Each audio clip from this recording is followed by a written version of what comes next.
ஒரு குயிக்கான தோசை மாவு எப்படி பண்ணுறதுன்னு பார்க்கலாமா? இதில் அரைக்கிற வேலை பார்த்திங்கன்னா ரொம்ப கம்மியாக தான் இருக்கும். ஒரு பவுலில் 1 கப்பு உளுந்து, 2 டேபிள் ஸ்பூன் கடலைப்பருப்பு, 1 டீஸ்பூன் வெந்தயம். இது எல்லாத்தையும் நல்லா வாஷ் பண்ணிவிட்டு 4 ஹவர்ஸ் இதை ஊற வச்சுக்கோங்க. நம்ம இப்போ அரிசி எதுலாம் ஊற வைக்க போகிறதில்ல, அதுக்கு பதிலாக அரிசி மாவு தான் யூஸ் பண்ண போகிறோம்.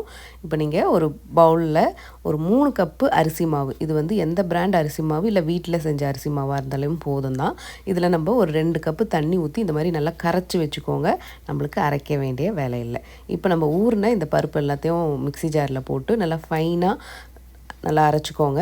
இப்போ இதை நம்ம இந்த மாவோடு சேர்த்து தேவையான அளவு உப்பு போட்டு நல்லா அதை மிக்ஸ் பண்ணிக்கோங்க. மாவு ரொம்ப தின்னாகவும் இருக்கக்கூடாது, திக்காகவும் இருக்கக்கூடாது. இப்போ இதை 8 ஹவர்ஸ் புளிக்க வச்சுட்டு நீங்கள் தோசை வார்த்தீங்க அப்படின்னா ரொம்ப டேஸ்டியாக அழகான கோல்டன் கலரோட தோசைலாம் நம்மளுக்கு ரெடி ஆகும். இதை நீங்கள் இந்த மாதிரி ஸ்டஃப் பண்ண தோசையாகவும் சரி, இல்லைனா வந்து ஊத்தப்பம் அந்த மாதிரி